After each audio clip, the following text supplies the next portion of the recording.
आज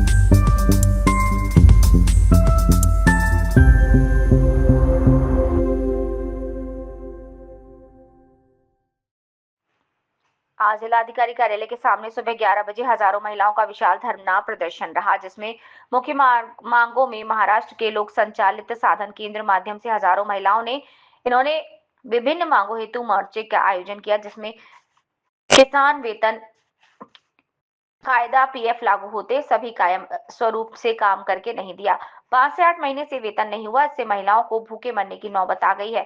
30,000 दी जाए, बैंक कर्ज मेडिकल बीमा दिया जाए और अन्य मांगे की गई हैं।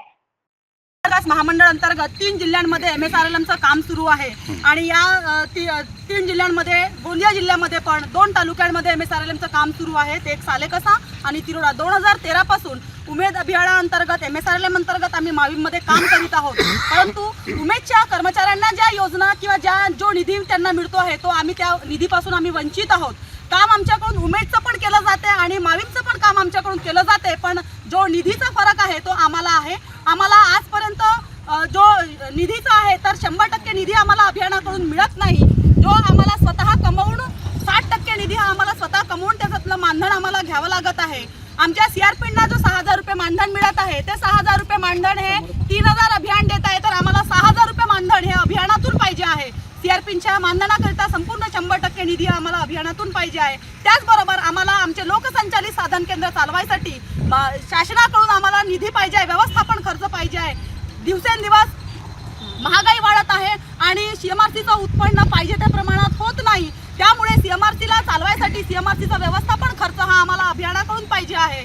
त्याचबरोबर आम्ही दिवसभर काम करतो, आमच्या कामाचा वेळ नाही, काळ नाही। माविमनी दिलेलं काम, उमेदनी सांगितलेलं काम, आम्हाला दोन्ही कामामध्ये आम्हाला काम करावं लागते, पण पाहिजे तेवढ्या सुविधा आम्हाला उपलब्ध नाही।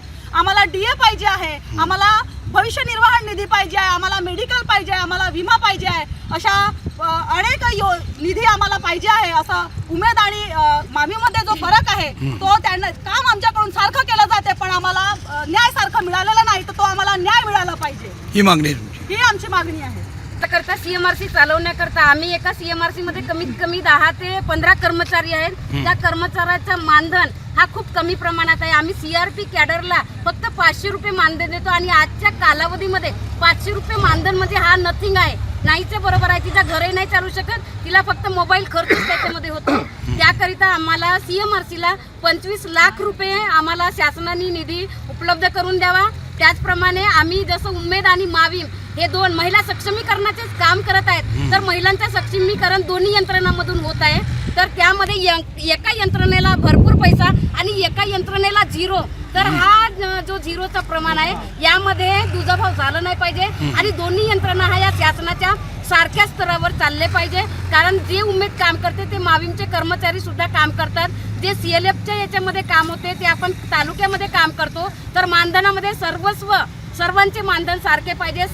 लेखापाल, व्यवस्थापक यांना जो उमेदच्या धरणीवर सहयोगिनी आणि सीआरपी उमेदच्या धरणीवर जे मानधन आहे तेच मानधन माविमला सुद्धा मिळाले पाहिजे आणि प्रशासकीय खर्च हा 25 लाखाचा शेवट आम्हाला मिळाला पाहिजे। कारण जर आम्हाला खर्च मिळाला नाही तर आम्ही आमचे कर्मचारी वर उपासमारीची वेळ येणार आहे। आंदोलन करण्यासाठी तयार आहोत। जिला परिषद भी है, यहाँ बैठे धरने पे क्या क्या मांग है आपकी? आम्ही सर्व कर्मचारी महिला आर्थिक विकास महामंडळ गोंदिया अंतर्गत स्थापित सर्व लोकसंचालित साधन केंद्राचे इथे संपूर्ण कर्मचारी धरणे आंदोलनावर आहेत। आमच्या मागण्या अशा आहेत की आम्ही 2002 पासून या गोंदिया जिल्ह्यामध्ये महिला बचत गटाचे काम करत आहोत माविम अंतर्गत, आणि त्या अंतर्गत आमचे जे मानधन आहे हे चुकून जे मानधन आहे आम्ही महिला सक्षमीकरणाचं काम 2002 पासून या जिल्ह्यामध्ये करत आहोत। त्या 2002 किती लोक पुरे महाराष्ट्रात किती आहे?